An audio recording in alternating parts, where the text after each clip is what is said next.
E aí, pessoal, tudo bem? Hoje eu estou aqui de forma excepcional gravada, não estou ao vivo para conversar com vocês, porque eu estou com algumas questões aí aqui onde eu moro. Eu não estou em Cerro Largo, eu estou agora em Caxias do Sul e eles estão trocando alguns postes aqui na frente da rua onde eu moro e durante o dia inteiro a gente recebeu avisos e já ocorreu corte de energia em razão dessa troca que tem previsão para terminar lá pelas 10 da noite. Então, é possível que durante a nossa transmissão ao vivo ocorra alguma interrupção da minha energia e, em razão dessa interrupção, se interrompa como consequência também a nossa aula. Então, eu já tive a interrupção no dia de hoje, né? Algumas 2 vezes já tive queda de luz. Eu espero que eu consiga disponibilizar esse vídeo para vocês, que a minha internet esteja funcionando normalmente. Mas para não correr nenhum risco de estou com energia, está tudo ok, a gente faz a nossa aula, começa a nossa aula ao vivo e de repente ela é interrompida em razão da queda de energia por tempo indeterminado, não sei quanto tempo eu posso ficar afastada. Se cair, também não sei se vai cair, mas é uma possibilidade porque está caindo e a gente já recebeu o aviso que até às 10 da noite a gente pode ter outras quedas. Eu não quero que isso interrompa, que atrapalhe a nossa aula. Então, eu estou fazendo esse vídeo para explicar isso para vocês, pedir a compreensão de todos, né? Falar mais uma vez de modo excepcional. Segunda-feira já volto com direito constitucional ao vivo para a gente estudar, trabalhar um pouquinho. E quarta-feira que vem a gente volta com metodologia ao vivo, né? Na metodologia que a gente vem adotando nesse semestre. Mas, para não passar em branco, o que eu fiz? Eu vou disponibilizar para vocês um material de leitura em relação ao conteúdo da nossa aula de hoje. Eu vou falar rapidamente, mais ou menos, sobre o que se refere, para que vocês tenham uma compreensão um pouco melhor quando forem ler esse material de apoio. E vou deixar uma atividade para vocês, tá? É uma atividade que não vai gastar tempo para vocês ficarem pesquisando como se fosse de fato um trabalho para fazer. Mas é um trabalho que vai exigir que vocês pensem um pouquinho, porque a gente está em metodologia e aqui é claro, né, que até o final, lá da metodologia da pesquisa, todo mundo vai sair com um artigo científico feito da nossa disciplina. Então, para que a gente consiga fazer um artigo científico de fundamento, não esses bagaceiras que a gente encontra, mas de fundamento na nossa disciplina, já no segundo semestre do curso, a gente precisa começar a pensar algumas questões já agora. E é sobre isso que é a atividade que eu vou deixar para vocês pensarem em casa, tá? Bom, mas o que a gente trabalhou na aula da semana passada? A gente trabalhou métodos de abordagem, que são os métodos de raciocínio.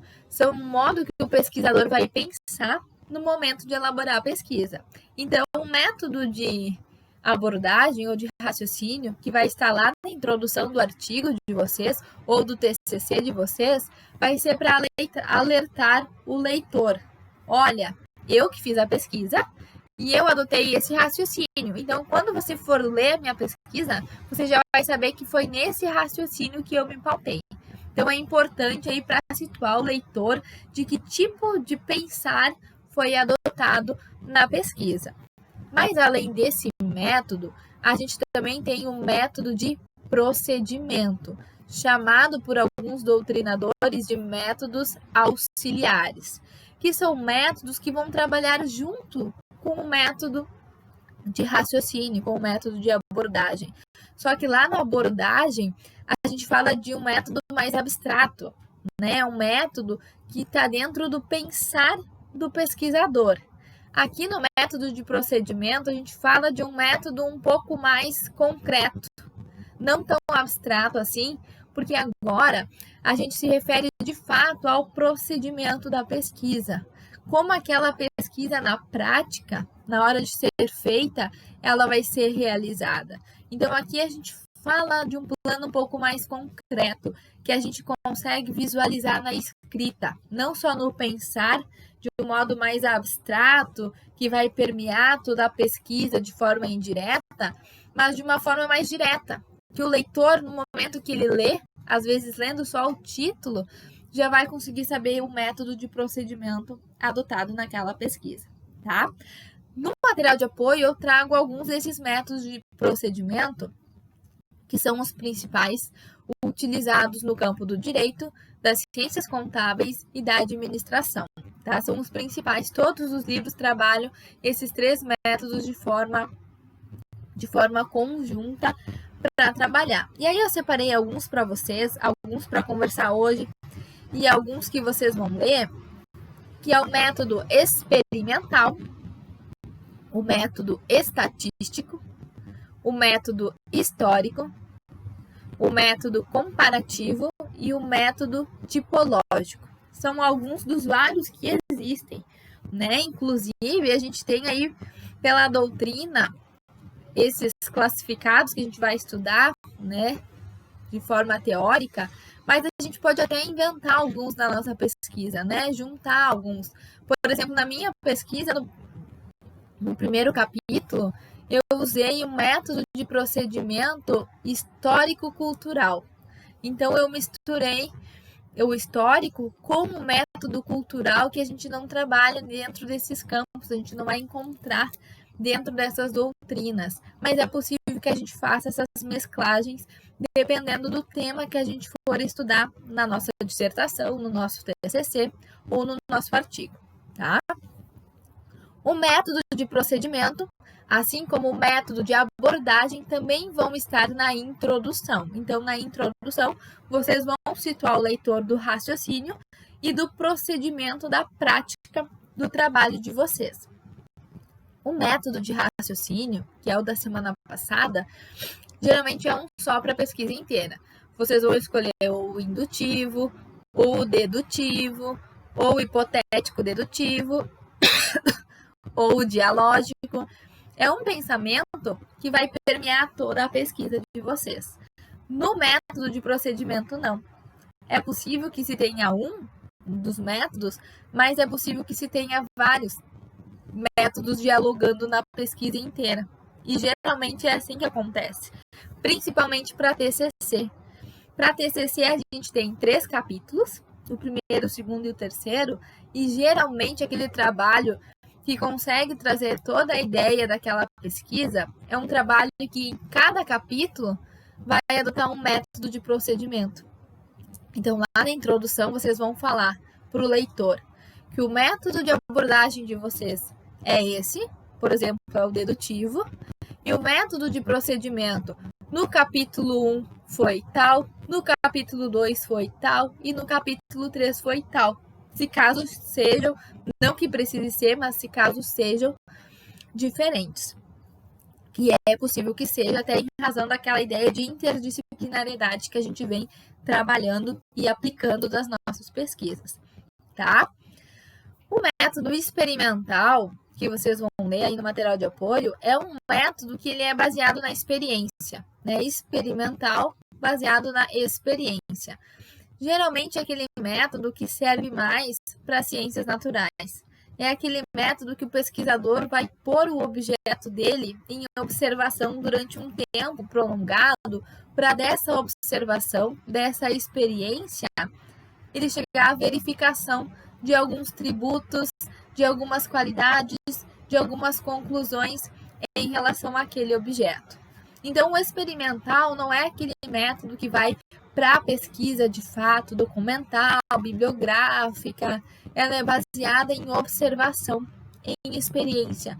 Eu coloco meu objeto em observação por um tempo e dessa observação eu tiro conclusões, eu tiro verificações em relação a esse objeto. Tem até um vídeo já mais antigo no YouTube sobre o McDonald's, por exemplo. Pode ser feito um método de experiência sobre ele. Quanto tempo o McDonald's, o hambúrguer, ele fica intacto daquele jeito, sem mofar, sem ficar velho, sem se desfazer? Há pesquisas que demonstram que é possível que ele fique intacto por quase um ano, sem apresentar mofo de tão industrializado que ele pode ser. Então, para chegar na conclusão do quão os alimentos, por exemplo, são industrializados, muito provavelmente vai se utilizar o método experimental. Vai se colocar em jogo aquele hambúrguer filmado ou observado por tanto tempo até que ele fique podre, se ficar, até que ele fique mofado, se ficar, para tentar comprovar ou não a tese de que existem conservantes, produtos não naturais que se fazem esses hambúrgueres hoje em dia. Então, são mais para esses casos de comprovar como as coisas acontecem por meio da experiência, por meio da observação. Não penso que é um método que vocês usarão, tanto na pesquisa do direito como fora do direito, em administração ou ciências contábeis. Não vejo muito viável utilizar um método experimental. É possível que apareça um caso? É possível sim, mas não consigo visualizar agora, no momento, de que caso, por exemplo, vocês poderiam usar o método experimental, tá? A gente tem também o método estatístico, e aí sim vocês poderão usar por meio de estatísticas, né? Vocês poderão formular perguntas, dados, separar 2 grupos, 3 grupos, sociedades, e fazer tipo uma pesquisa de campo, que também é um tipo de pesquisa de método de procedimento, e por meio disso aplicar dados, aplicar pesquisas, para que disso vocês tirem uma estatística, para que vocês consigam concretizar de uma forma mais verificável a conclusão de vocês, né? Por exemplo, como eu fiz a minha questão de visibilidade negra e igualdade racial, o meu primeiro capítulo foi histórico-cultural, né? Foram as consequências da escravidão na contemporaneidade. Então, eu resgatei todo um contexto histórico e cultural que refletem na contemporaneidade. E eu tive um subtítulo que eu trabalhei questões de, por exemplo, desigualdade social atrelada à questão da cor, violência policial atrelada à questão da cor, analfabetismo e pobreza atrelado à questão da cor. Então, para eu poder comprovar esses meus dados de que realmente a cor interfere em várias outras subdivisões da nossa sociedade, eu utilizei um pouco do método estatístico, porque eu fui atrás de pesquisas de estatísticas que teriam como comprovar um pouco mais a minha conclusão de que realmente a cor impacta em outros fatores, como desigualdade, violência, pobreza, analfabetismo. Então, eu trago estatísticas, dados, para tentar comprovar, fortalecer a minha tese da pesquisa. Então, eu apresento dados para tentar induzir o leitor a concordar por meio daqueles dados. Então, esse seria um método estatístico, eu apresentar a estatística e, por meio disso, eu conseguir a verificação mais efetiva da minha conclusão. Eu tenho o método histórico, e o método histórico, ele vem com aquela ideia de traçar uma perspectiva histórica do passado do meu objeto presente. Num trabalho de TCC, principalmente do direito, quase sempre a gente vai ter um capítulo histórico e quase sempre vai ser o capítulo 1º do TCC. Quase sempre ele é destinado a um resgate histórico daquele objeto que vocês vão estudar no presente. Por exemplo, quem for estudar mulher, empoderamento da mulher na sociedade hoje, o primeiro capítulo tem que trazer o quê? Tem que trazer a ideia de patriarcado, da posição da mulher. A mulher sempre foi... O patriarcado sempre existiu? Existiu algo antes do patriarcado? Como que chegamos até aqui? Então, isso é um traço histórico em relação à mulher hoje. É contextualizar um passado que vai influenciar com certeza na construção do presente. Então, o método histórico ele é baseado nisso. É uma retomada do passado para se compreender o presente, o objeto de pesquisa de vocês no presente. A gente tem também o método comparativo, que é quando a gente compara 2 fatos, e para esses 2 fatos que eu comparo, eu chego numa conclusão. Geralmente no campo do direito, no campo do direito, eu comparo, por exemplo, o ordenamento jurídico nacional com o ordenamento jurídico internacional. E aí eu tenho como comparar, que a gente chama de direito comparado, né, legislações em âmbitos diferenciados de aplicabilidade, é possível também. Por exemplo, agora, quem quer escrever sobre Covid-19, né, problema da Covid, pode fazer um estudo comparado de como o Brasil está adotando as medidas, como está sendo a taxa de mortalidade no Brasil em relação ao Covid e como está sendo em outros países. Como que os governos estão lidando com essa questão. Método comparativo, tá? Eu aqui já recebi o aviso que é possível que daqui a pouco eles cortem a minha energia, então eu vou salvar o meu vídeo por aqui. Lembrando que eu vou passar no material para vocês todos os métodos de procedimento para que vocês leiam eles, para que vocês compreendam, né? Aproveitem o tempo da nossa aula de hoje para fazer essa leitura dos procedimentos, métodos de procedimento.